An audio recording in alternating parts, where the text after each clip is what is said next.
Flight attendant, mocked black teen for flying alone. Next minute. She owns the jet. You know, honey, I think you might be at the wrong gate. Economy boarding is that way. The words hung in the air, dripping with false sweetness and unmistakable condescension. Prejudice in the skies takes a turbulent turn when the wrong person is underestimated. We've all felt that uncomfortable sensation of being judged by a stranger's dismissive glance. But what happens when that judgment comes at 30,000 feet, trapped in a pressurized tube hurling across the Atlantic? For one senior flight attendant, what began as a routine exercise in quiet discrimination spirals into a career-ending catastrophe within the span of a single transatlantic flight. She sizes up a young black teenager in worn jeans and a simple hoodie, decides she doesn't belong in first class, and proceeds to mock, belittle, and ultimately threaten her. But she makes one critical error. She has no idea who she's talking to. In the next few minutes, the power dynamic won't just shift, it will shatter. This isn't just a story about karma or consequences. It's about what happens when you push the wrong person too far, when prejudice blinds you to reality, when assumptions lead to a catastrophic fall. What would you do if someone tried to humiliate you in front of a plane full of strangers? And what if you suddenly had the power to change everything with a single phone call? The Skylight first-class lounge at JFK Terminal 4 was a hushed sanctuary of muted colors and quiet efficiency. Here, the clinking of ice in crystal tumblers was the loudest sound, a gentle percussion against the backdrop of murmured conversations about market caps and weekend trips to the Hamptons. It was a world designed to insulate, to soothe the frayed nerves of the global elite before they were sealed into a pressurized tube and hurled across the Atlantic. Into this serene bubble walked Jade Thomas. At 17, she was a study in contrast to her surroundings. She wasn't draped in Prada or carrying a Hermes bag. Instead, she wore a simple dark gray hoodie from her high school's robotics club, a pair of worn-in jeans, and well-loved Nike sneakers. Her hair was pulled back in a neat ponytail, and the only accessory she wore was a pair of high-tech Bose headphones around her neck. She carried a single scuffed backpack that looked heavy with textbooks and a laptop. To the casual observer, she looked like a student who had perhaps wandered into the wrong area, a lost lamb in a den of silver-haired lions. But there was something in her posture, in the quiet confidence of her gaze, that suggested she knew exactly where she belonged. She presented her ticket at the front desk. The agent, a polished man in his late 20s, scanned it without a second glance. "Welcome, Miss Thomas. Your flight to Geneva Transatlantic 847 is on time. Boarding for first class will begin in approximately 45 minutes from gate B7. Please make yourself comfortable." Jade gave a small, polite smile. "Thank you." She found an empty leather armchair in a corner, slid her heavy backpack onto the floor, and pulled out a worn paperback on quantum computing. She was on her way to an international STEM competition in Switzerland, the culmination of a year's hard work.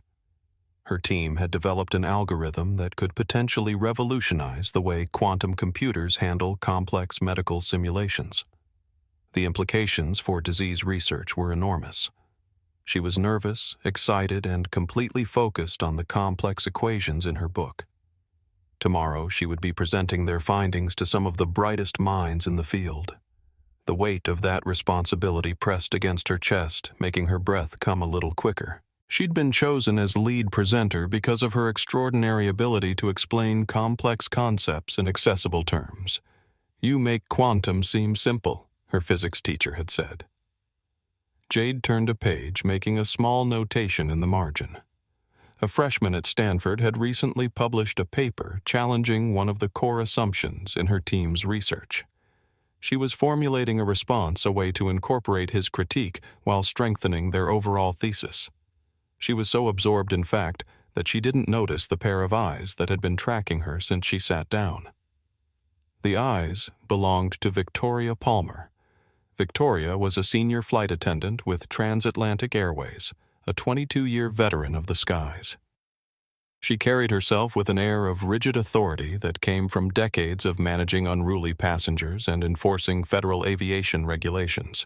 With her blonde hair pulled into a severe immaculate bun, her uniform pressed to a razor's edge, and her makeup flawlessly applied, she was the very picture of control. But beneath that polished veneer, a bitter resentment had taken root over the years. She served the world's wealthiest people smiling as she poured their champagne and fluffed their pillows, all while drowning in credit card debt and struggling with a mortgage she could barely afford. Her ex-husband had left her for a younger woman 3 years ago, and her son's college tuition was coming due. The unfairness of it all, of serving people who had never known a moment's financial anxiety, had curdled something inside her. She saw Jade, and her mind, a well-oiled machine of snap judgments, immediately categorized her. Charity case, it sneered. Or maybe one of those influencer kids whose 15 minutes are already ticking down. The airline probably gave her a publicity seat. Victoria took a sip of her lukewarm coffee, and a wave of indignation washed over her. First class was supposed to be exclusive. It was a privilege, one that this girl in her cheap hoodie clearly didn't understand or deserve. It diluted the brand. It cheapened the experience for the real first-class passengers. Victoria watched as Jade, completely oblivious, got up to get a bottle of water from the complimentary fridge. She walked with a quiet confidence that irritated Victoria even more. It wasn't the boisterous look-at-me entitlement of the newly rich, but something deeper, calmer. It was the confidence of someone who simply believed she belonged wherever she was. And Victoria Palmer had decided right then and there that Jade Thomas didn't belong here. She made a mental note, seat 2A.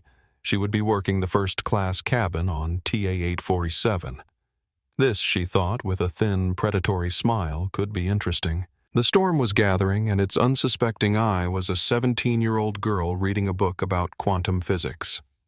The Skylight Lounge was a carefully orchestrated theater of wealth and privilege. The lighting was soft enough to flatter aging skin, but bright enough to read financial reports. The carpets were plush, absorbing the sound of expensive footsteps and hushed deal-making. The air smelled faintly of citrus and sandalwood, a signature scent created exclusively for transatlantic airways by a French perfumer. In one corner, a silver-haired man in a bespoke suit tapped at his laptop, occasionally murmuring into a Bluetooth earpiece in German. Nearby, a couple in matching cashmere loungewear sipped champagne at 10:30 in the morning, their matching Rolex watches glinting under the recessed lighting. A woman with a perfect blonde bob flipped through Architectural Digest, her diamond tennis bracelet catching the light with every turn of the page. This was a different species of traveler than those cramped in the general terminal. These people didn't worry about baggage fees or middle seats. They worried about whether their chauffeurs would be waiting in Geneva, whether their hotel suites would have the right view of the lake. Victoria Palmer understood these people. After 22 years in first class, she knew their habits, their expectations, their little tells. She could distinguish old money from new at 20 paces. The old money wore well-made clothes with discreet labels. The new money wore logos like battle armor. The old money tipped quietly and exactly. The new money made a show of generosity or didn't tip at all. Victoria had once dreamed of being one of them. She'd become a flight attendant at 26, seduced by the promise of glamour and travel. The reality had been different. Grueling hours entitled passengers and a salary that never quite kept pace with inflation. Over time, her dreams had curdled into resentment. She'd never be one of them. But she could control their comfort, their experience. It was a small power, but she'd learned to wield it precisely.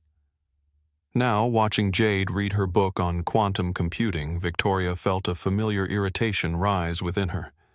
The girl clearly didn't fit the profile. Her hoodie was from a public high school. Her sneakers were scuffed at the edges. Yet here she was in the inner sanctum of privilege, acting as if she belonged. Victoria noted with satisfaction that none of the regular passengers had acknowledged the girl. They had their own finely tuned radars for who belonged and who didn't. Their practiced indifference was its own form of rejection. "Excuse me," a voice said, breaking Victoria's concentration. She turned to find Carlos Rodriguez, the gate agent. Carlos was in his early 30s with warm brown eyes and a perpetually friendly demeanor that Victoria found exhausting. "We're expecting a full first-class cabin today," he said, handing her the passenger manifest. 16 passengers, including one minor, traveling alone. Victoria took the tablet, scrolling through the names. Her finger stopped at Seat 2A, Thomas Jade. "A minor in first?" she asked, keeping her voice professionally neutral.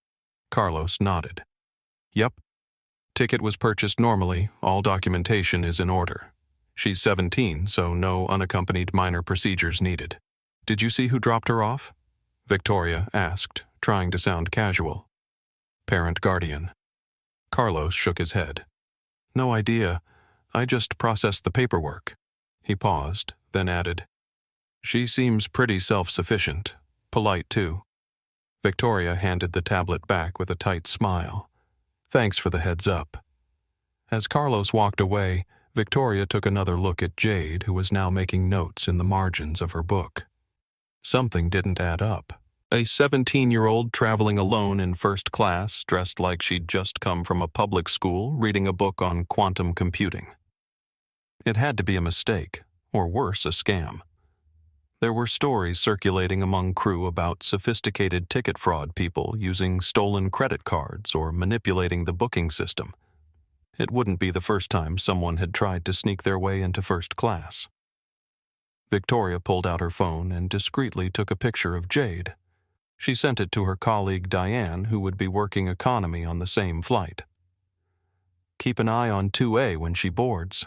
Something feels off." Diane's response came quickly. "Will do." "Ticket fraud." Victoria typed back. "Maybe. Just watch her." She put her phone away and straightened her uniform jacket. She had 20 minutes before she needed to be at the gate for pre-boarding. 20 minutes to observe the anomaly in Seat 2A. Across the lounge, Jade remained absorbed in her book, unaware that she was being scrutinized, unaware that in the mind of Victoria Palmer, she had already been tried and found wanting.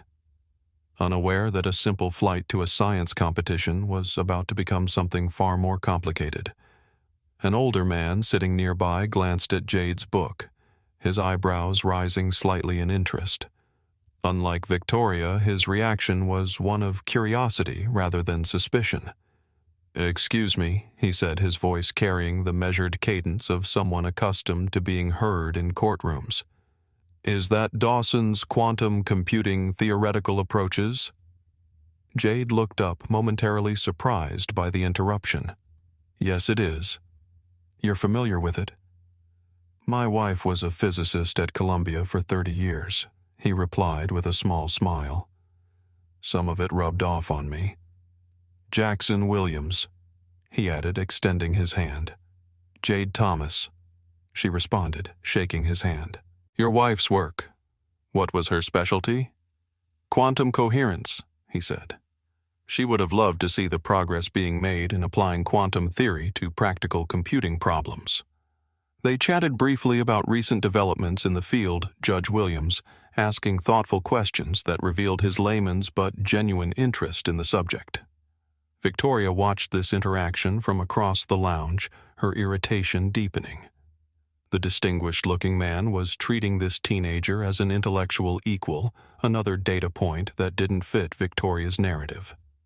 Their conversation ended as the boarding announcement for Transatlantic 847 echoed through the lounge. Judge Williams nodded politely to Jade before gathering his belongings. "Perhaps we'll continue our discussion on the flight.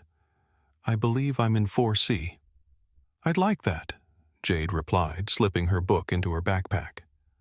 Victoria stood smoothing her uniform as she prepared to head to the gate. This unexpected interaction had only strengthened her resolve to keep a close eye on the girl in 2A. Something still felt off, and Victoria Palmer prided herself on her instincts about passengers. In 22 years, she had developed what she considered an infallible sense for who belonged in first class and who didn't. And Jade Thomas, in Victoria's judgment, definitely didn't belong. The boarding call for Transatlantic 847 echoed through the lounge. Jade packed her book, shouldered her backpack, and made her way to the gate. She joined the short priority queue, standing behind a man in a tailored Italian suit who was loudly closing a deal on his phone. When she reached the gate agent, she handed over her passport and boarding pass. Carlos smiled in recognition. "All set, Miss Thomas. Have a great flight." As the scanner beeped its approval, a sharp feminine voice cut through the air. "Just a moment." Victoria Palmer had positioned herself near the gate ostensibly to greet the premium passengers. She glided over, her smile as bright and artificial as the cabin lighting. She addressed Carlos, but her eyes were locked on Jade. "There might be a problem with this seat assignment," Victoria said, her voice laced with a saccharine sweetness that failed to mask its condescending tone. "We've had some computer glitches today. I wouldn't want this young lady to get settled in the wrong cabin." Carlos looked confused. "The system shows everything is in order. Miss Thomas, seat 2A. Victoria held her gaze on Jade.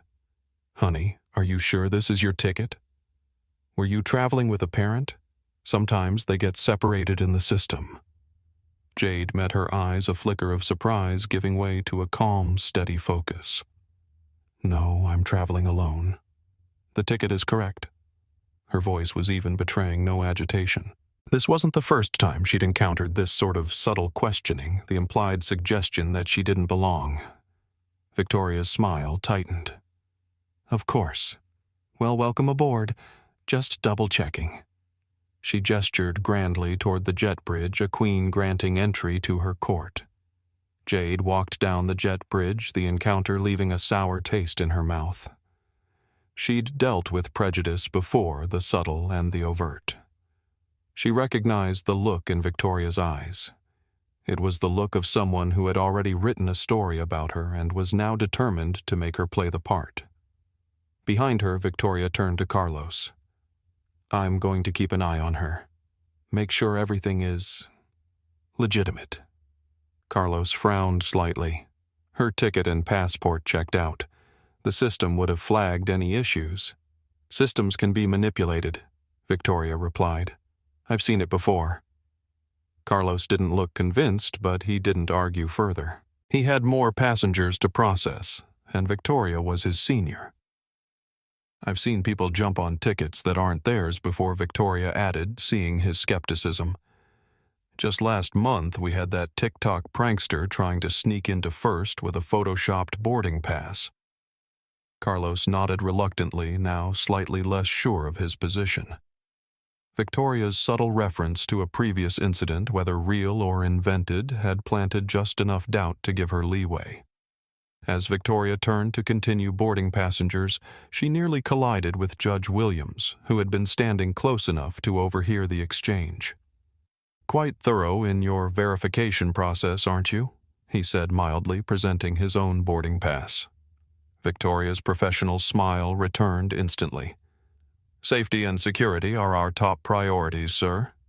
"Indeed," he replied, holding her gaze a moment longer than was comfortable. "Though I've found assumptions are often the greatest threat to both." Before Victoria could respond, he moved past her onto the jet bridge, leaving her with the uncomfortable sensation of having been seen through. Victoria boarded the aircraft a few minutes later. As she stepped into the first-class cabin, she immediately spotted Jade in seat 2A, a luxurious pod with its own lie-flat bed, large entertainment screen, and a small minibar. It was more space than most New York apartments. The ticket for that seat alone probably cost more than $15,000. Victoria's suspicions hardened into certainty. There was simply no way this teenager had legitimately purchased this ticket. It had to be fraud or some kind of mistake or perhaps a last-minute upgrade due to overbooking. She watched as Michael Taylor, the other first-class attendant, approached Jade with a warm smile. Michael was 35 with kind eyes and an easy manner that made him popular with passengers. He had only been with Transatlantic for 5 years, having joined after a career in hospitality. "Welcome aboard, Miss Thomas. Can I get you a pre-departure beverage? Perhaps some juice or water?" "Water would be great. Thank you," Jade replied. As Michael moved away to fetch her drink, Dr. Amelia Fraser settled into seat 3A directly behind Jade. Dr. Fraser, a distinguished cardiac surgeon in her mid-50s, was a regular on this route, traveling frequently for international medical conferences. She nodded politely to Jade, who returned the gesture with a small smile. Across the aisle, Diego Hernandez, a 40-year-old tech executive, was arranging his laptop and documents in the storage compartment of his seat. He glanced over at Jade, noting her robotics club hoodie with professional interest. "MIT Robotics?" he asked, gesturing to her sweatshirt. Jade shook her head. "No, it's from my high school, but MIT is definitely on my wish list." "They'd be lucky to have you," Diego said with a friendly smile before returning to his preparations. Victoria observed these interactions with mounting irritation. The girl was infiltrating their world, making small talk with legitimate first-class passengers as if she belonged among them. As other passengers filed in, Judge Williams, taking his seat in 4C, a Swiss couple, a British financier, Victoria, intercepted Michael as he returned with Jade's water. "I'll take that," she said, her tone making it clear this wasn't a request. "I'll be handling the front section today." Michael raised an eyebrow but didn't argue. "Sure, Victoria. Mr. Hernandez in 2D usually prefers the Pellegrino, by the way." Victoria nodded dismissively and approached Jade, setting the water down without a word. She then turned to Diego with a warm smile. "Mr. Hernandez, welcome back. Would you prefer the sparkling water instead?" Diego glanced at Victoria, then at Jade, noting the difference in treatment. "No, still water is fine, thank you." Victoria's smile faltered slightly before she recovered. "Of course. And how is your family? Is your wife joining you in Geneva this trip?" "Not this time," Diego replied, his tone cooler than before. In seat 3A, Dr. Fraser observed the interaction with a slight frown. Having flown first class for years, she was finely attuned to the subtle dynamics of cabin service. Victoria's behavior toward the young woman in 2A struck her as oddly pointed. From behind Dr. Fraser, a quiet voice spoke. First time flying transatlantic, Dr. Fraser turned to find Judge Williams looking at her with a knowing expression. "No, I fly this route monthly for conferences," she replied. "You often enough to recognize when someone is being singled out," he said softly, inclining his head subtly toward the interaction between Victoria and Jade. Dr. Fraser nodded almost imperceptibly. "I was thinking the same thing. Interesting, isn't it?" Williams continued, keeping his voice low. "How quickly some people form judgments based on appearance." "Very," Fraser agreed, "and how willing they are to act on those judgments." Their quiet exchange was interrupted as Victoria moved through the cabin, offering newspapers and welcoming other passengers by name. Her manner with them was markedly different. Warm, solicitous, personalized, creating a stark contrast with her cold treatment of Jade. Jade, meanwhile, had retreated into her quantum computing book, seemingly absorbed in the complex equations. But a subtle tension in her shoulders betrayed her awareness of Victoria's treatment. She had experienced this before, the subtle ways people communicated that she didn't belong in certain spaces. Usually, she let it wash over her, focusing instead on the task at hand.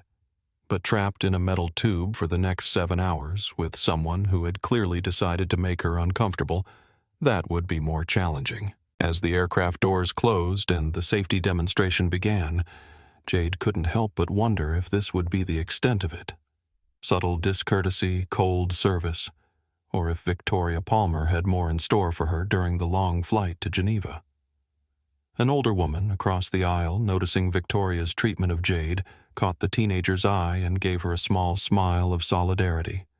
It was a tiny gesture, but it reminded Jade that not everyone saw the world through Victoria's narrow lens. With that small comfort, she turned back to her book, preparing herself for whatever the flight might bring. Transatlantic Flight 847 climbed steadily through the cloud layer, leaving the Manhattan skyline behind. The first-class cabin of the Boeing 787 Dreamliner was a marvel of modern luxury. 16 individual pods were arranged in a 1-2-1 configuration, each offering direct aisle access and complete privacy when desired. The lighting was designed to mimic natural circadian rhythms, helping passengers adjust to the time zone changes. The air was filtered through a special system that maintained optimal humidity and removed 99.97% of airborne particles. For most passengers, this environment represented the pinnacle of air travel, a cocoon of comfort that made the 7-hour journey to Geneva feel almost civilized. For Jade Thomas, it was quickly becoming an exercise in maintaining dignity under subtle assault. Once the seatbelt sign was turned off, the meal service began. Victoria moved through the cabin with practiced efficiency, her manner warm and attentive except when she reached seat 2A. There, her demeanor underwent a subtle but unmistakable shift. Now she began her tone that of a teacher addressing a slow student. "Our menu tonight is quite sophisticated. It can be a little overwhelming for someone who isn't used to fine dining." She handed Jade the leather-bound menu with 2 fingers, as if reluctant to make contact. "The chef's selection is the pan-seared halibut with a saffron risotto, or if that's too adventurous, we do have a simple chicken breast available." Jade looked at the menu, her expression neutral despite the condescension. "I'll have the filet mignon medium rare with the truffle mac and cheese, please." Victoria's perfectly plucked eyebrows rose a fraction of an inch. She typed it into her tablet with a series of sharp, deliberate taps. "An excellent choice," she said, the words stripped of any genuine approval. In seat 2D, Diego Hernandez had observed the interaction while pretending to review documents on his tablet.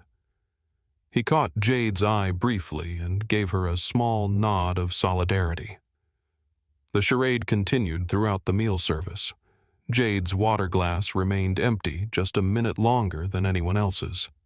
Her bread roll was cold while others received warm ones. When she asked for a blanket, Victoria brought one that was still in its plastic wrapper and practically tossed it at her, saying, "Here you go. Try not to make a mess." The other passengers were beginning to notice. Dr. Fraser exchanged a glance with Judge Williams, who shook his head slightly in disapproval. Michael Taylor looked increasingly uncomfortable, trying to compensate by being extra attentive to Jade when Victoria's back was turned. A young woman in her 20s sitting in 1B had been watching the interactions with growing discomfort. Nicole Parker, a marketing executive for a tech company, finally spoke up when Victoria was collecting Jade's barely touched appetizer. "Excuse me," she said quietly. "I think she was still working on that." Victoria's smile tightened. "My apologies. I assumed she was finished since she hadn't touched it in some time." "I was just reading," Jade said mildly. "But it's fine, I was done." Nicole frowned but didn't press further. As Victoria moved away, Nicole leaned across the aisle. "Is she always like that with you?" Jade gave a small shrug. "It's not a big deal. I'm used to it." "Well, you shouldn't have to be," Nicole replied firmly. "That's not okay."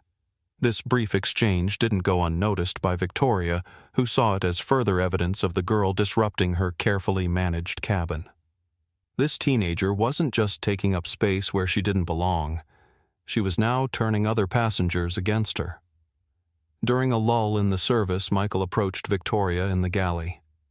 "Is everything okay?" he asked quietly. "You seem to be having an issue with the passenger in 2A." Victoria stiffened. "I'm watching a potential security concern." Security concern. Michael's confusion was genuine. "She's a teenager reading a quantum physics book. You don't find it suspicious? A minor traveling alone in first class, wearing clothes from a public high school." Michael stared at her. "No, I don't. Her ticket is valid. She's been nothing but polite." Victoria's voice dropped to a whisper. "I've been doing this job for 22 years. I know when something isn't right. That seat costs more than some people make in 6 months. She's either traveling on someone else's ticket or it's fraud. That's a serious accusation, Victoria. Maybe she's just a bright kid from a well-off family. Victoria scoffed. Look at her. Does she look like she comes from money? The implication hung in the air between them. Michael's expression hardened. I need to check on Mr. Williams, he said, turning away from her. As Michael walked back into the cabin, he caught Dr. Fraser's eye. The surgeon beckoned him closer with a discreet gesture.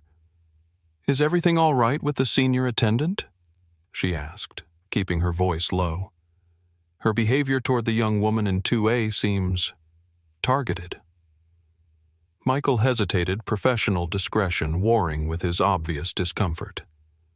I'm sorry if the service has been uneven, Dr. Fraser. I'll make sure everyone receives the same standard of care.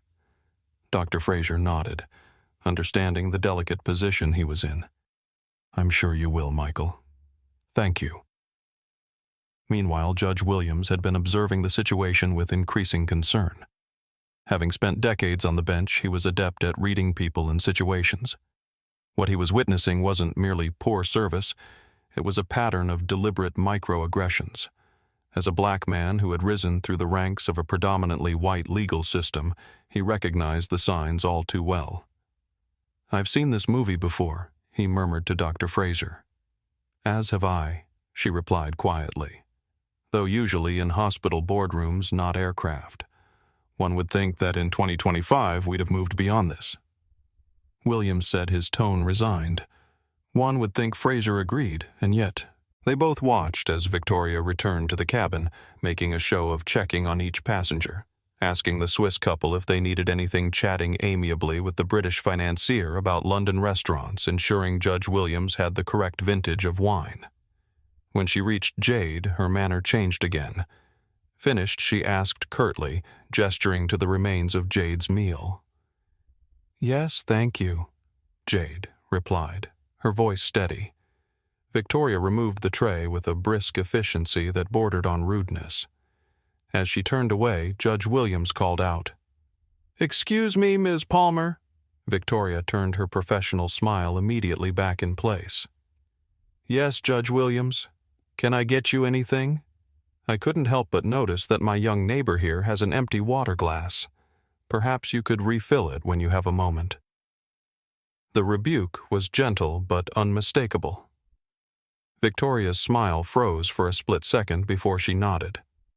Of course, right away. She returned with a fresh glass of water for Jade, placing it on her tray table without meeting her eyes. Thank you, Jade said. Just doing my job, Victoria replied, the words clipped and cold. As she walked away, Diego Hernandez caught her arm gently. I'd like to speak to the purser, he said, his voice low but firm. Victoria's eyes widened slightly. I am the purser on this flight, Mr. Hernandez. Is there an issue I can address? Diego glanced meaningfully toward Jade, then back to Victoria. I think there might be. Perhaps we could speak privately. Victoria's smile became brittle. Of course, after I finish the service rounds. She moved quickly back to the galley, her mind racing. The situation was slipping out of her control. Passengers were noticing questioning. This wasn't how it was supposed to go. The girl was supposed to be intimidated, isolated. Instead, she was gaining allies. Victoria needed to reassert control. She needed to make a definitive statement about who belonged in first class and who didn't. And she needed to do it soon before the mounting criticism from other passengers undermined her authority completely.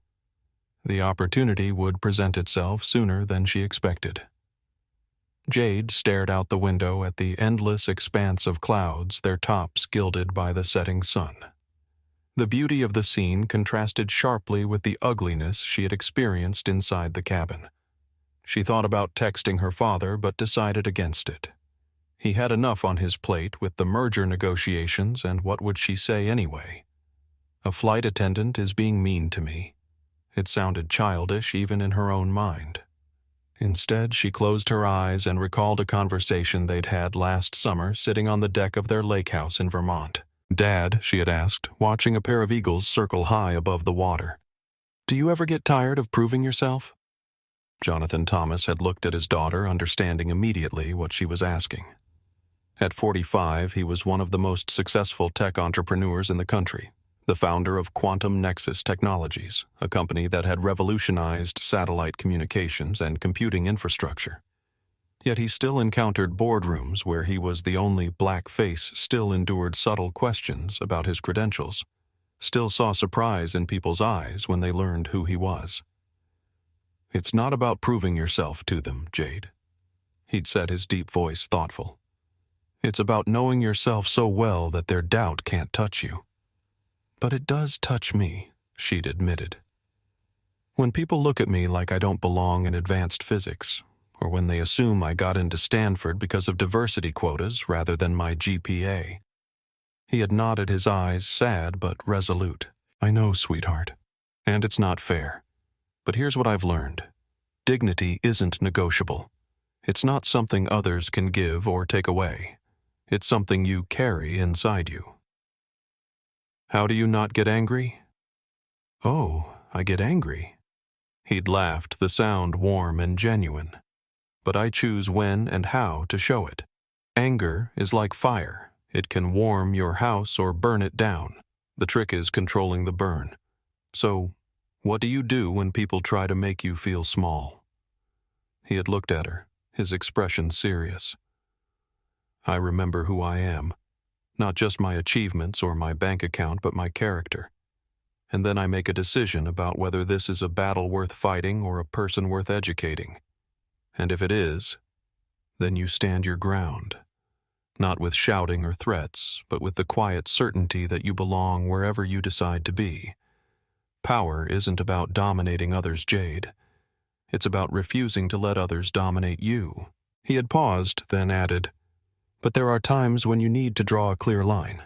When someone is deliberately trying to humiliate you to strip away your dignity, you don't turn the other cheek. You establish a boundary firmly and without apology. A more recent conversation flickered through her mind, one they'd had just after she was accepted to Stanford's pre-college program. You know, people will question whether you earned it. Her father had said, helping her pack for the summer session. I know, she'd replied, folding a robotics team t-shirt. They always do. And it will hurt every time, he acknowledged. That's the part no one tells you, it never stops hurting. She'd looked up, surprised by his candor. So how do you deal with it? You remember that their doubt says more about them than it does about you, he'd said. And then you do what you've always done. You excel anyway. He'd sat beside her on the bed, taking her hand in his. But I want you to know something important, Jade. While I'll always encourage you to fight your own battles, there are moments when it's okay to call for backup. When someone is deliberately trying to humiliate you to make you feel less than human, you call me. Immediately. Dad, I can handle. I know you can. He'd interrupted gently. But you shouldn't have to, not alone. That's what family is for. We stand together against those who would diminish any one of us. The memory faded as Jade opened her eyes, returning to the reality of the first-class cabin and Victoria Palmer's thinly veiled hostility. Her father's words echoed in her mind. Dignity isn't negotiable. She had been patient. She had been polite. She had ignored the slights and maintained her composure. But Victoria wasn't backing down. If anything, her behavior was escalating, becoming more obvious, more deliberate. Jade realized she might need to draw that line her father had spoken about. The question was how and when. Across the aisle, Diego Hernandez watched the young woman with quiet admiration. As a Latino who had climbed the corporate ladder at one of Silicon Valley's most competitive firms, he recognized the particular strain of maintaining composure in the face of prejudice. He had experienced similar treatment earlier in his career. The assumptions, the subtle exclusions, the need to be twice as good just to be considered equal. What bothered him most about the current situation was the flight attendant's blatant targeting of someone who was essentially still a child. Jade couldn't be more than 17 or 18, Yet Victoria was treating her with a hostility that would be inappropriate even toward an adult. His thoughts were interrupted by Michael, who leaned down to speak quietly. "Sir, I wanted to apologize for any tension you might be observing. If there's anything specific I can do to improve your flight experience, please let me know." Diego appreciated the younger flight attendant's attempt to smooth things over, but they both knew he wasn't the one being poorly served. "Thank you, Michael. I'm fine, but I think we both know who might need your attention more." Michael's expression was pained.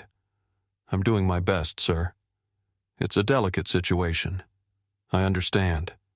Just know that several of us are aware of what's happening." Michael nodded his relief at having allies evident. "Thank you, sir. I'll continue to monitor the situation." As Michael moved away, Judge Williams leaned forward from his seat to address Dr. Fraser. "Reminds me of a case I presided over years ago," he said quietly. "Racial discrimination suit against an airline. Flight attendant repeatedly denied service to a black executive, claimed she thought he was in the wrong seat. Airline settled for a substantial sum once the pattern of behavior was established." Dr. Fraser nodded thoughtfully. "I've been documenting the incidents," she said, indicating her tablet. "Professional habit from hospital work. Date-time specific action. Observable impact." Judge Williams smiled approvingly. "Smart woman. Let's hope it doesn't come to that, but evidence matters." In a flash of professional solidarity, Dr. Fraser showed him her screen, a neatly organized table with timestamps and brief descriptions of each interaction between Victoria and Jade. The entries were clinical objective, the work of someone accustomed to documenting problematic behavior in professional settings. 8:32 p.m. Flight attendant VP delivers meal options to passenger JT with visibly different tone than used with other passengers. 8:40 p.m. VP delivers cold bread roll to JT while other passengers receive warm rolls. 8:55 p.m. VP ignores JT's empty water glass while refilling all others in section. 9:10 p.m. VP delivers blanket to JT still in plastic wrap, tosses it rather than hands. It makes comment about not making a mess. Judge Williams nodded appreciatively. Thorough and specific. If this escalates, that documentation could be crucial. The atmosphere in the first-class cabin had taken on a strange tension, a collective awareness that something was wrong, combined with the peculiar social paralysis that often accompanies public instances of prejudice. Most passengers were pretending not to notice while simultaneously watching carefully. A few, like Dr. Fraser, Judge Williams, and Diego Hernandez, had moved beyond observation to quiet alliance. And at the center of it all, Jade Thomas sat reading her book on quantum computing, outwardly calm, but inwardly preparing for whatever might come next.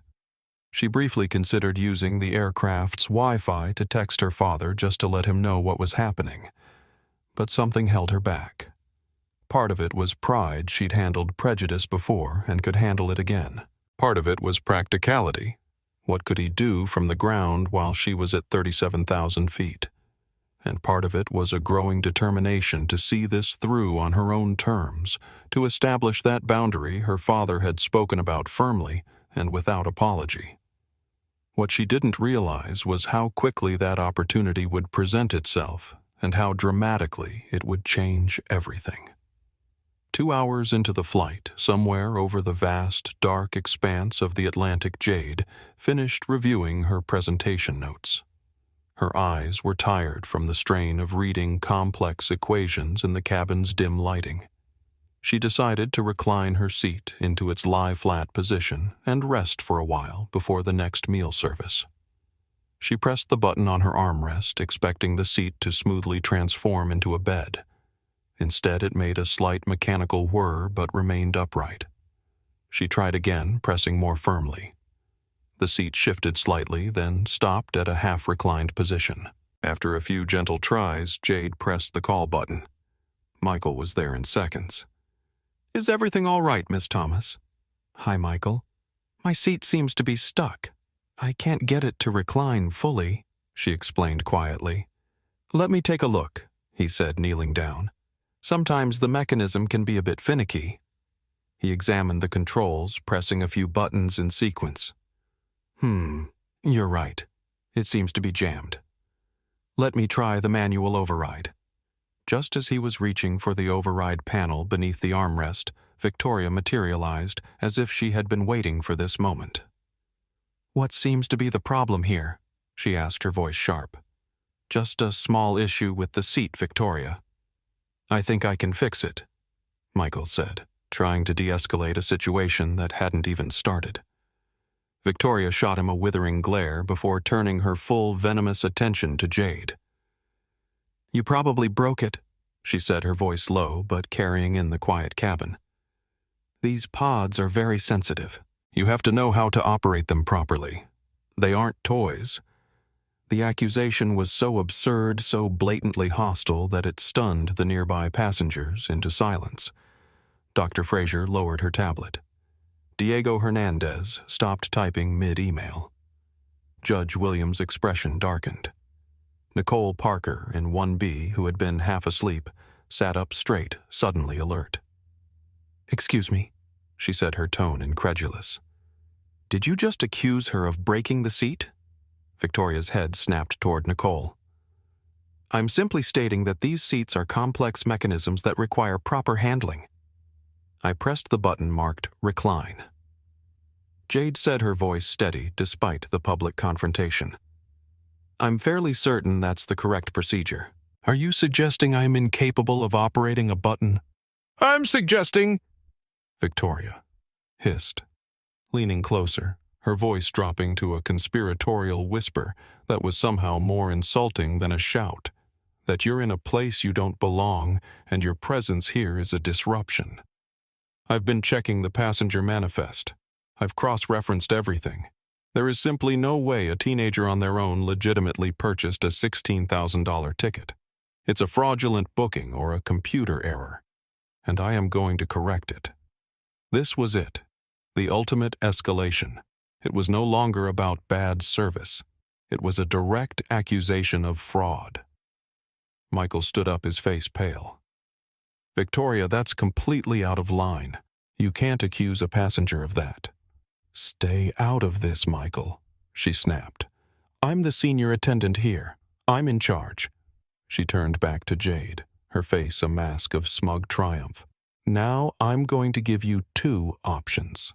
You can quietly gather your things and I will find you a seat in economy. We'll pretend this was all a simple misunderstanding. Or I can have the captain radio ahead and you can be met by security upon landing in Geneva to explain how you obtained this ticket. Your choice." The cabin was dead silent. Every eye was on Jade. They saw a young girl alone being cornered by a woman in a position of authority. They expected tears or shouting or terrified compliance. They got none of these. Jade held Victoria's gaze for a long moment. Then she reached into her pocket and pulled out her smartphone. Victoria scoffed. "Oh, who are you calling?" "Your mommy." "It's a little late for that, don't you think?" Dr. Fraser began to rise from her seat, prepared to intervene, but Judge Williams gently touched her arm, shaking his head slightly. He had been watching Jade throughout the flight and recognized the calm determination in her eyes. This young woman, he sensed, was about to handle the situation in her own way. Jade ignored Victoria's taunt. She swiped through her contacts and pressed a name. As she did, she activated the plane's Wi-Fi calling feature, a premium service her father's company had ironically helped develop. The call connected almost instantly. "Hi, Dad," she said, her voice perfectly level. "Sorry to bother you. I'm having a bit of a problem on my flight." She listened for a moment, her expression unreadable. "Yes, transatlantic 847 to Geneva. There's a flight attendant. Her name is Victoria Palmer, who is accusing me of ticket fraud and is threatening to have me arrested." She paused again, nodding slightly. "Okay. No, I'm fine. She's right here." She held the phone out toward Victoria. "My father would like to speak with you." Victoria Palmer looked at the phone as if it were a venomous snake. A flicker of uncertainty crossed her face, but her arrogance quickly reasserted itself. Who could this girl's father possibly be? Some mid-level manager who would shout a bit and then back down. She snatched the phone from Jade's hand. "This is Victoria Palmer, Senior Flight Purser," she said, her voice dripping with officious self-importance. "To whom am I speaking?" She listened. The smug expression on her face began to waver. It slowly melted, replaced by confusion, then disbelief, and then finally by the dawning gut-wrenching horror of pure, unadulterated terror. Her face went white, then a sickly shade of gray. The hand holding the phone began to tremble visibly. "Yes, sir," she whispered, her voice barely audible. I understand, sir." "No, sir." "Of course." "Right away, sir." She handed the phone back to Jade, her hand shaking so badly she could barely hold it steady. She stared at Jade not as a misplaced teenager, but as if she were looking at an avenging angel. She had just crossed a line she never even knew existed, and she was about to fall into the abyss. Diego Hernandez, watching this transformation, found himself both fascinated and disturbed. He had seen corporate power plays before, had witnessed the sudden shift when someone realized they had picked a fight they couldn't win. But the complete collapse of Victoria Palmer's arrogance was something else entirely. It was the look of someone who had just seen their career, their identity, their entire future vaporize in the span of a single phone call. The man on the other end of the phone was Jonathan Thomas. To the world, Jonathan Thomas was a titan. He was the founder and CEO of Quantum Nexus Technologies, a tech conglomerate that had its hands in everything from satellite communications to AI development and private aerospace ventures. He was a regular on the covers of Forbes and Wired, a self-made billionaire who had built an empire from a garage in Boston. His name was synonymous with innovation, disruption, and immense world-altering power. He was a man who could get the President of the United States on the phone in under a minute. An airline CEO was a small fry. When Jade called, he had been in a late-night board meeting in New York, finalizing the details of a multi-billion-dollar acquisition. His phone, which was usually silenced and handled by an assistant, was on the table in front of him, set to a special mode where only one number could get through his daughters. When it rang, he paused the meeting mid-sentence, held up a hand to his board of directors, and answered immediately. "Jade, is everything okay?" He listened, his expression hardening from paternal concern to icy fury as she recounted Victoria's accusations. He heard the forced calm in his daughter's voice and knew she was handling it with the grace he'd taught her. But the thought of anyone, anywhere threatening and humiliating his child made his blood run cold. When Victoria Palmer took the phone, her arrogant, self-important tone was like gasoline on a fire.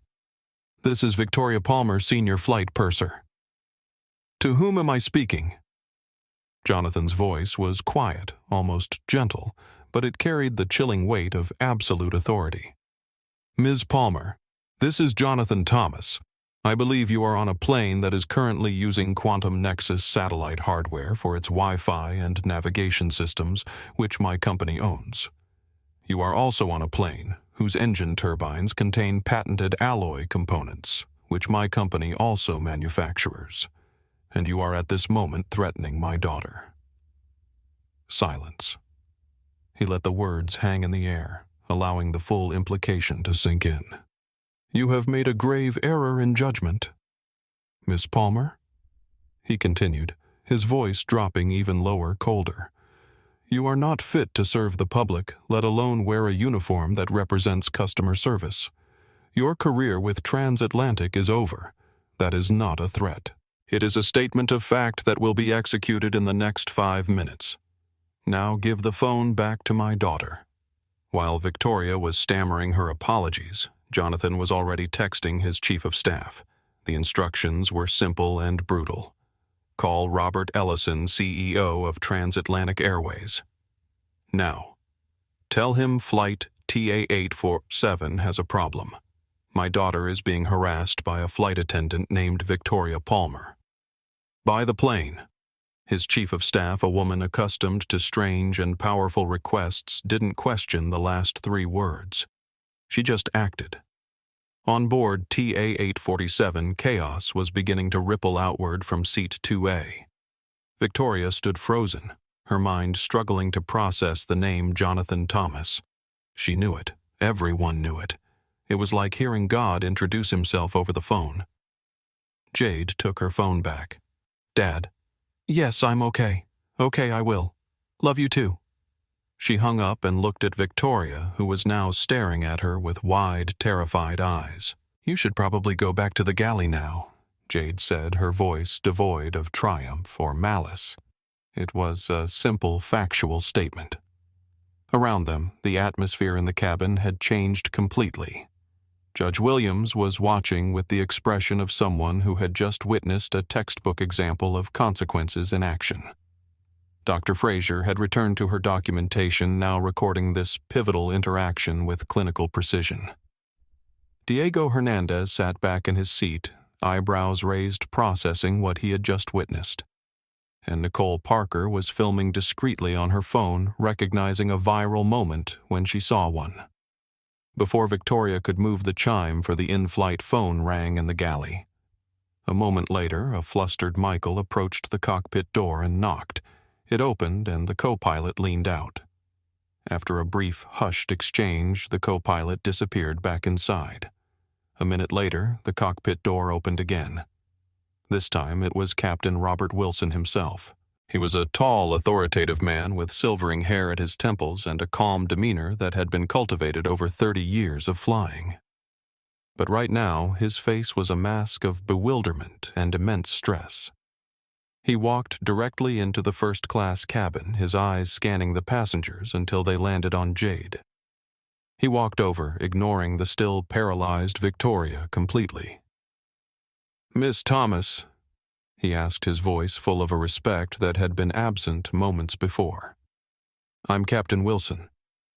I've just received an unprecedented call from our corporate headquarters. I need to confirm that I am speaking to the daughter of Jonathan Thomas of Quantum Nexus Technologies." Jade simply nodded. "I am." The captain took a deep breath, the full, earth-shattering reality of the situation crashing down on him, his crew, and his flight. "I see.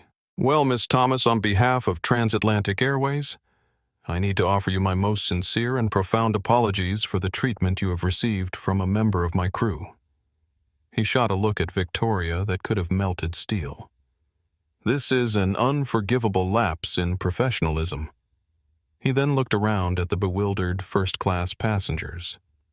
"Ladies and gentlemen, may I have your attention, please? There has been a change in our flight status." He paused, as if struggling to find the right words for a scenario that had never existed before. As of 2 minutes ago, he announced, his voice echoing in the stunned silence.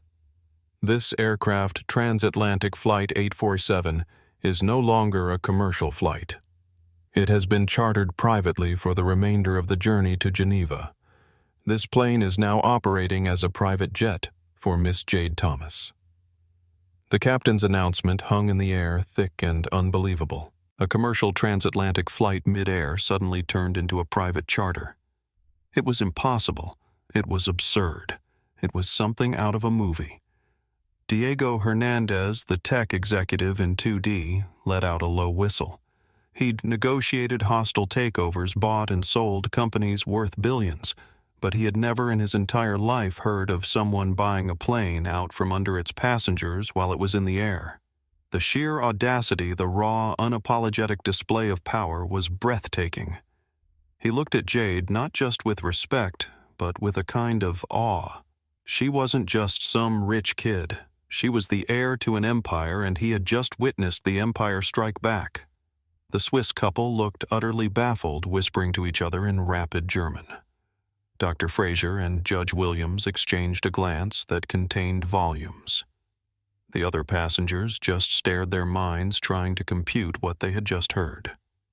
Victoria Palmer finally seemed to unfreeze, but only to crumble. The blood drained from her face, leaving a pasty, terrified mask. She understood. Jonathan Thomas hadn't just complained to the CEO. He hadn't just threatened a lawsuit. He had performed a corporate power move so extreme it bordered on the surreal. To protect his daughter from a flight attendant, he had effectively bought the entire flight. He had made the aircraft Jade's private domain. "Is this even legal?" someone whispered from a few rows back. "With enough money, what isn't?" came the reply. Nicole Parker, still recording discreetly, was mentally calculating the social media potential of what she was witnessing. This was beyond viral. This was the stuff of internet legend. A black teenager being harassed by a flight attendant only for her billionaire father to buy the entire plane in response. It was a story made for the digital age, a perfect encapsulation of both racial prejudice and the extraordinary power of wealth to alter reality. Captain Wilson wasn't finished. He turned his gaze directly to Jade. "Miss Thomas," he said, his voice now deferential, "as the sole charterer of this flight, you are now our client. The aircraft and its crew are at your disposal. Our flight plan remains the same for Geneva unless you instruct otherwise. However, all in-flight decisions are now yours to make." He paused, letting the weight of his next words fall squarely on Victoria, specifically regarding the crew. This was the moment. All the power in the cabin had coalesced around seat 2A. Every passenger, the captain, and the terrified flight attendants all looked at the 17-year-old girl in the high school hoodie. Jade looked up at the captain. Then her eyes moved to Michael Taylor, who looked mortified and sympathetic. Finally, her gaze settled on Victoria Palmer. For the first time, Jade saw past the arrogant bully. She saw a woman who was utterly broken, whose life had just been dismantled in a matter of minutes because of her own ugliness. There was no pleasure in it. There was no victory lap. There was only a grim sense of justice and a profound sadness that it had come to this. She spoke, her voice quiet, but carrying the authority that had been thrust upon her. "Captain," she began, "thank you. My only instruction is that we continue to Geneva as planned. All the other passengers are your guests, and they should continue to receive the highest level of service." She then looked at Michael. "Michael, you've been professional and kind. I would like you to be the purser for the remainder of this flight. You're in charge of the cabin." Michael's eyes widened. A field promotion mid-flight on the orders of the new owner. He could only nod, speechless. "Yes, Miss Thomas. Thank you." Finally, Jade turned her attention to the ghost-white Victoria. She didn't raise her voice. She didn't gloat. She delivered the final verdict with the dispassionate precision of a surgeon. "Victoria," she said, using her first name for the first time, "your behavior was not just unprofessional. It was cruel. You judged me based on my age and the color of my skin. You tried to humiliate me. You abused your authority." She took a breath. "You are relieved of your duties effective immediately. You will go to the crew rest area and you will remain there until we land. You will not speak to me or any other passenger again." She paused, letting the sentence hang in the air before delivering the final blow. "My father has already spoken to your CEO. When we land in Geneva, you will be met by a transatlantic corporate representative. You should pack your belongings from your layover accommodation. You are fired." The words spoken so calmly were more devastating than any scream could have been. It was an execution delivered without emotion. Victoria Palmer made a small choking sound. Her carefully constructed world, her 22 years of seniority, her very identity. It had all been incinerated in the span of 5 minutes. She stumbled backward, bumping into a bulkhead, her face a grotesque canvas of shock and despair. "This can't be happening," she whispered more to herself than anyone else. "There must be some mistake. I was just doing my job. You were harassing a passenger based on prejudice?" Judge Williams said, his voice carrying the weight of decades on the bench. That is not your job, Ms. Palmer, and I suspect if we interviewed other passengers of color who have flown with you, we would find this is not an isolated incident." Victoria's head snapped toward him, her eyes wide with fear at this new threat. The idea that her past behavior might be scrutinized, that this might not be seen as a one-time lapse in judgment but as part of a pattern, seemed to terrify her even more than the loss of her job. Two other flight attendants who had been watching from the galley quickly and gently escorted her away, not out of sympathy but to remove the embarrassing spectacle from the cabin. As she disappeared behind the curtain, a strange quiet settled over the first-class cabin. It was the quiet of a storm that had passed, leaving behind a completely new landscape. Jade Thomas looked out her window at the endless dark sky, the owner of a jet, feeling not the triumph one might expect, but the heavy weight of a power she never wanted to use. "Are you all right?" Dr. Fraser asked quietly from the seat behind her. Jade turned, surprised by the question. "Yes, I think so. It's just a lot." "You handled it with remarkable composure," Fraser said. "I've seen physicians twice your age respond to conflict with far less grace." "I've had practice," Jade replied with a small, rueful smile, though never quite at this scale. "Well, if medicine doesn't work out for you," Fraser said with gentle humor, "you have a promising future in crisis management." The comment broke some of the tension, earning a genuine laugh from Jade. Around the cabin, other passengers seemed to relax slightly as well, the atmosphere shifting from shock to something approaching normalcy, albeit a new normal where a teenager had just fired a flight attendant mid-flight after her father purchased the plane. As Michael began organizing the cabin service with his newfound authority, passengers started discussing what they had witnessed in hushed tones. The Swiss couple kept glancing at Jade with a mixture of awe and confusion. Nicole Parker was typing furiously on her phone, presumably sharing her first-hand account with friends or colleagues. Jade found herself the center of attention in a way she had never experienced before. It was uncomfortable, this sudden transformation from someone Victoria had tried to make invisible to someone everyone was hyper-aware of. She retreated into her quantum computing book, seeking the familiar comfort of equations and theories that made sense, that followed logical rules, unlike human behavior. But her mind kept returning to Victoria Palmer's face in that final moment, the devastating realization that she had destroyed her own career through prejudice and poor judgment. There was no satisfaction in that image, only a solemn recognition of consequences justly applied. And as the flight continued toward Geneva, with Michael now overseeing an impeccably attentive cabin service, Jade couldn't help but reflect on the extraordinary power her father wielded, power that had for a moment extended to her.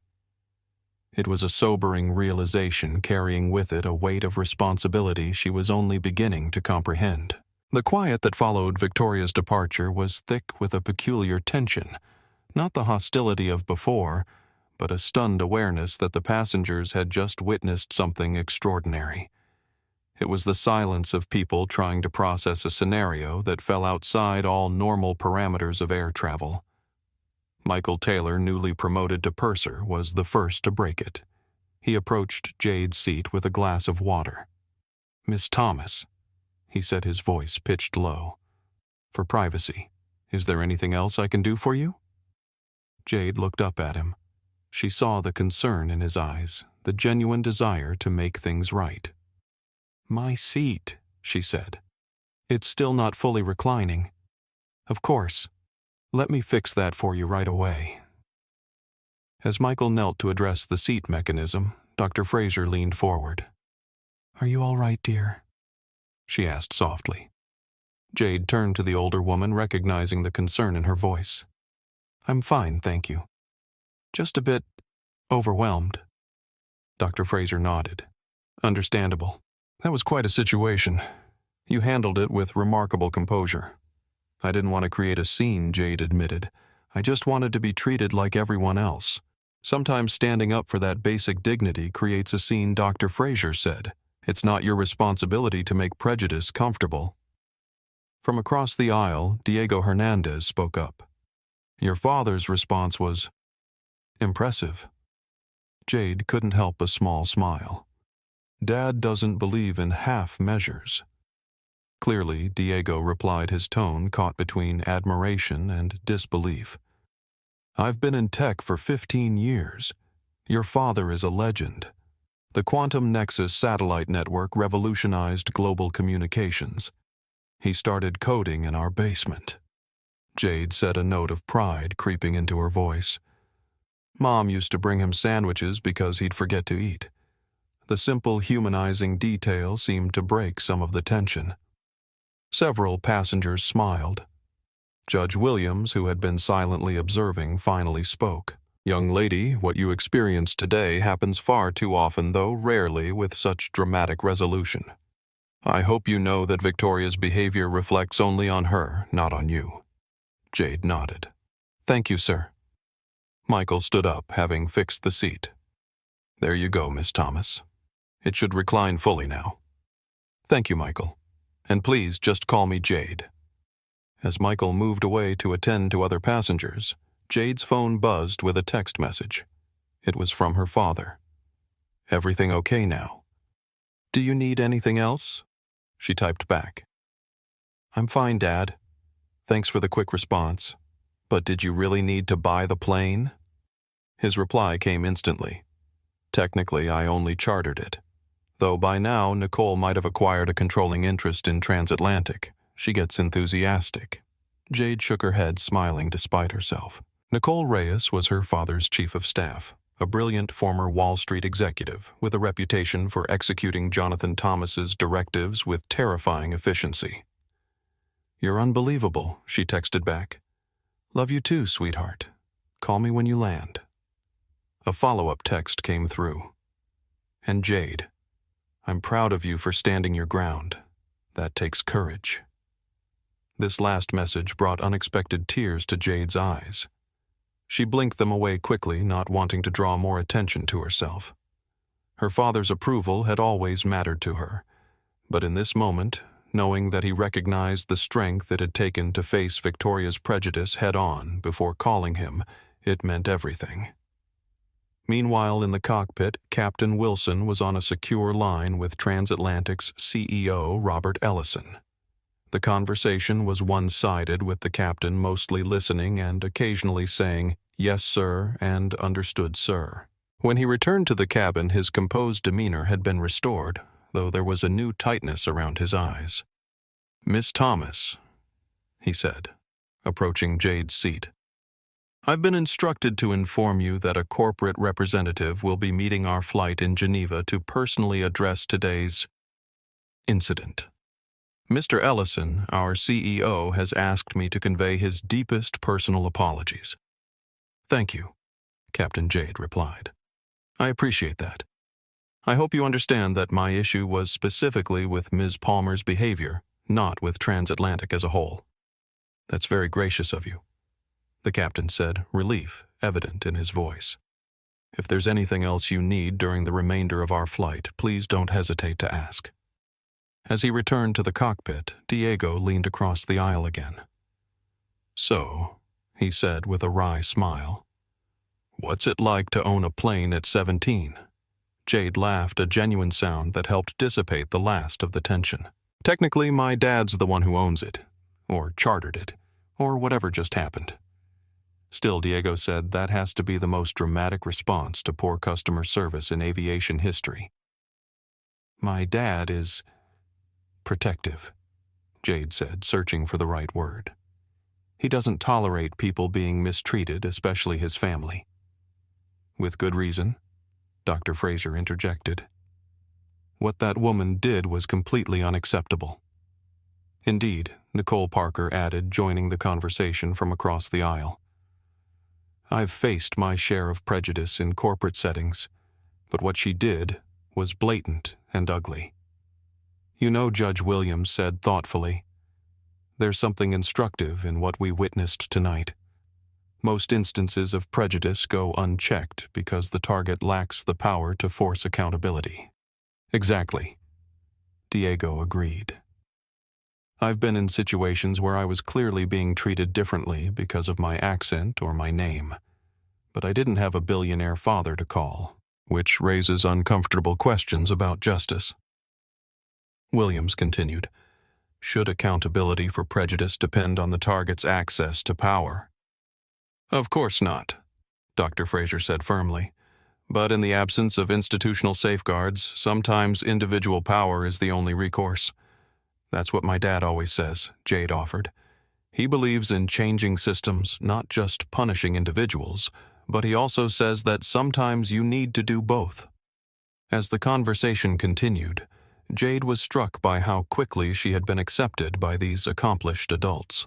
An hour ago, she had been isolated, targeted, made to feel like an intruder.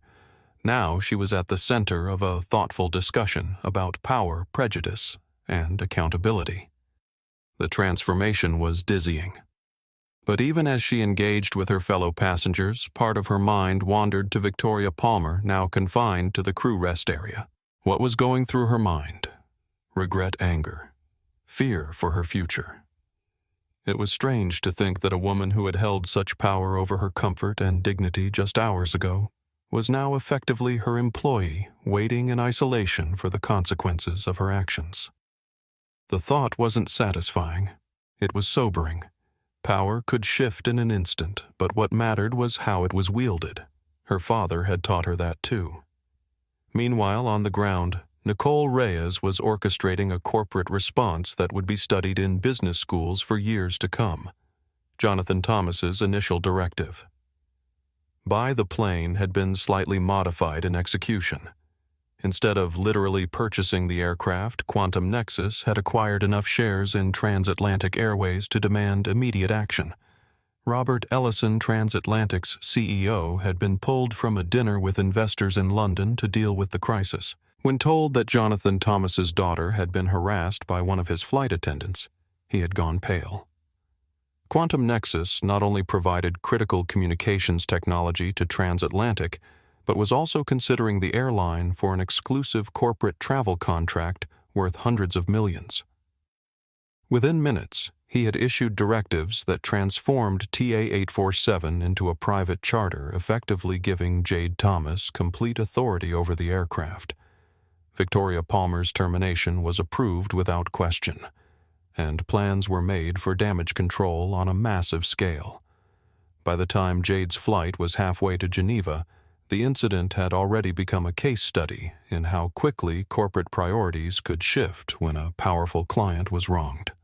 But in seat 2A, Jade Thomas wasn't thinking about corporate machinations or power plays.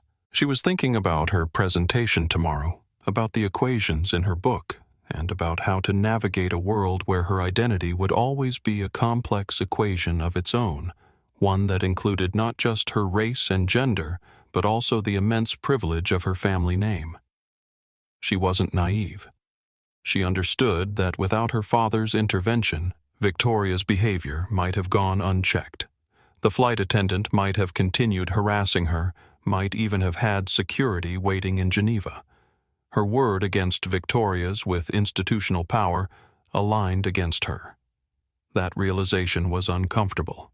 Not because she regretted calling her father Victoria had crossed a line that demanded response, but because she knew that countless others faced similar prejudice without recourse, without a powerful advocate, without the ability to demand accountability. "Penny for your thoughts," Judge Williams asked gently, noticing her pensive expression. "I was just thinking about how different this might have played out if I didn't have my dad to call," Jade admitted. The judge nodded understanding immediately. "That's the burden of privilege, isn't it?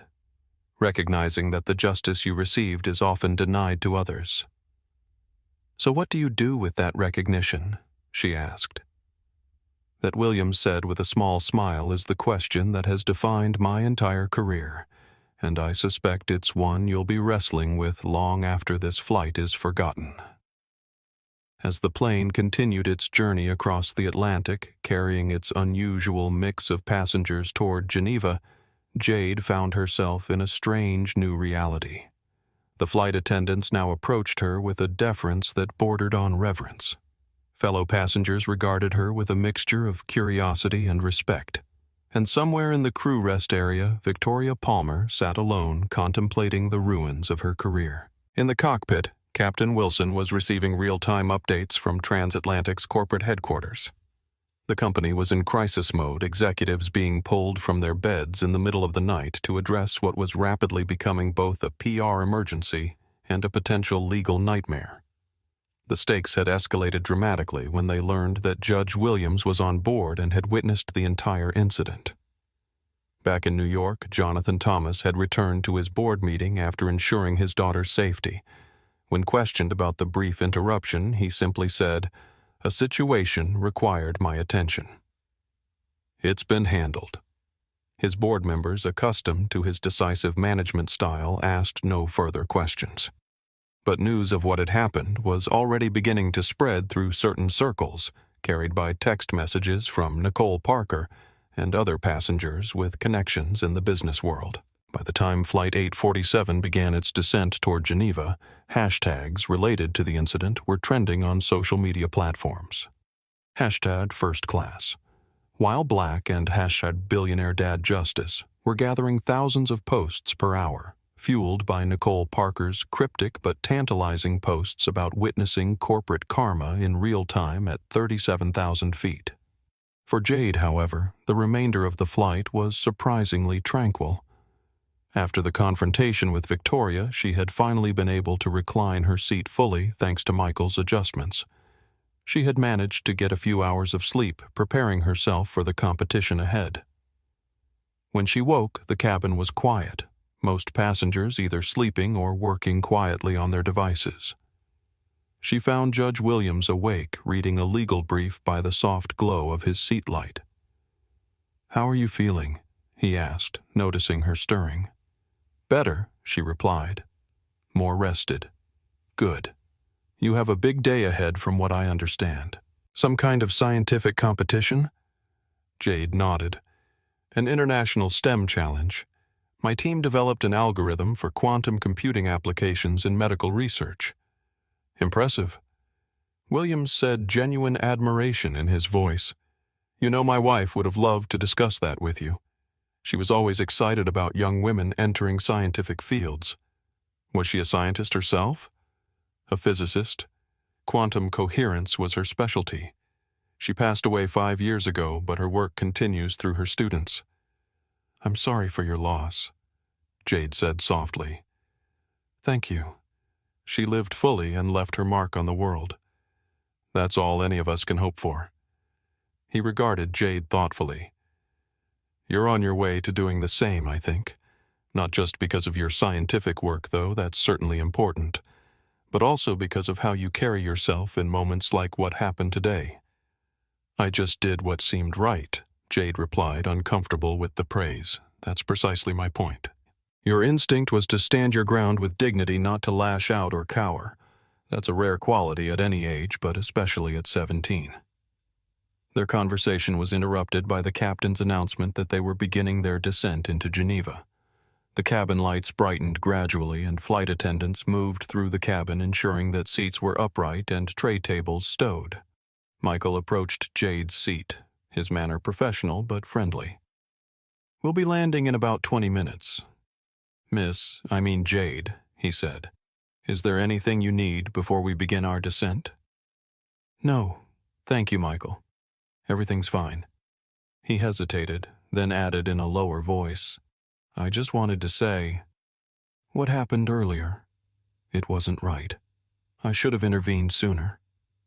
"You tried," Jade said. "I saw that." "Not hard enough," he replied, regret evident in his tone. "Sometimes it's difficult to challenge a superior even when they're clearly wrong, but that's no excuse.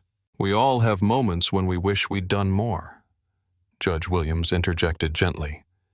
"The important thing is learning from them." Michael nodded gratefully. "I certainly have, and I'll be making some changes in how I handle similar situations in the future." As Michael moved away to prepare the cabin for landing, Dr. Fraser leaned forward from her seat. You know, she said to Jade, your father's dramatic response will likely overshadow everything else about this incident in the public eye.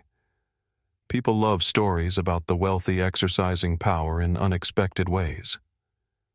But I hope you understand that what matters most is how you handled yourself before that call with dignity and restraint, despite provocation. I agree, Diego added from across the aisle. The phone call made for good theater, but your composure throughout was the real victory. Jade appreciated their perspectives, especially since they had witnessed the entire incident firsthand. But part of her still felt uncomfortable with the outcome, not because Victoria didn't deserve consequences, but because the power dynamic that had enabled those consequences was itself problematic. As the aircraft touched down on the Geneva runway, Jade found herself wondering how this experience would affect her moving forward. Would it change how she saw herself, how others saw her? Would it make her more cautious about how she presented herself in public, or more confident in asserting her right to be wherever she chose to be? These questions would have to wait. For now, she needed to focus on the competition ahead, on presenting her team's research with the clarity and confidence it deserved. Whatever ripples had been created by the incident on Flight 847, she was determined not to let them distract from the work that had brought her to Geneva in the first place. But as the aircraft taxied toward the terminal, she couldn't help but notice the unusual reception awaiting them, a group of officials in suits standing at attention on the tarmac. Apparently, news of what had transpired at 37,000 feet had preceded their arrival, and the corporate response was already in motion. What Jade didn't yet realize was how dramatically her life was about to change, not just because of her father's intervention, but because of how her own response to Prejudice would resonate far beyond the confines of transatlantic Flight 847. The story of Jade Thomas and Victoria Palmer didn't end with a neat resolution or a perfect friendship. Life rarely offers such simple conclusions. Instead, it evolved into something more nuanced, a complex interweaving of consequences, growth, and unexpected connections. For Jade, the incident became a footnote in an increasingly impressive biography. Her team won the Gables Young Innovator Award, providing funding that accelerated their research significantly. By the end of her freshman year, she had co-authored 2 papers published in prestigious scientific journals. Her summer internship at Novartis transformed into an ongoing research position that she balanced with her studies. More importantly, Jade found her voice as both a scientist and an advocate. She spoke at schools in underserved communities, launched a mentoring program for young women of color interested in STEM fields, and advised companies on creating more inclusive environments. Her experience had given her a platform, and she used it thoughtfully to effect meaningful change. Transatlantic Airways underwent its own transformation. The training program developed with Victoria and Judge Williams was implemented company-wide, then adopted by other airlines and service industries. Robert Ellison, the CEO, made diversity and inclusion core components of the corporate culture rather than peripheral considerations. The changes weren't perfect, and progress wasn't always linear, but the commitment was genuine and sustained. As for Victoria Palmer, she never returned to the skies, but she found a new purpose in her work with Judge Williams's foundation. The training program they developed together reached thousands of customer service professionals, creating ripples of change throughout multiple industries. She lived more modestly than before, but with greater awareness and authenticity. What began as a moment of prejudice and confrontation had transformed into a catalyst for growth and change, not just for the individuals directly involved, but for the systems and institutions around them. It was a reminder that even our worst moments can become opportunities for transformation if we approach them with honesty, courage, and a willingness to learn. If this story resonated with you, please hit that like button and subscribe to our channel for more powerful narratives about overcoming prejudice, finding your voice, and creating positive change in the world. Share this video with someone who needs to hear that dignity isn't negotiable, and that standing your ground with grace is one of the most powerful tools we have against discrimination. Remember, it's not about having a billionaire father. It's about recognizing your own worth and refusing to let others define you by their limited perceptions.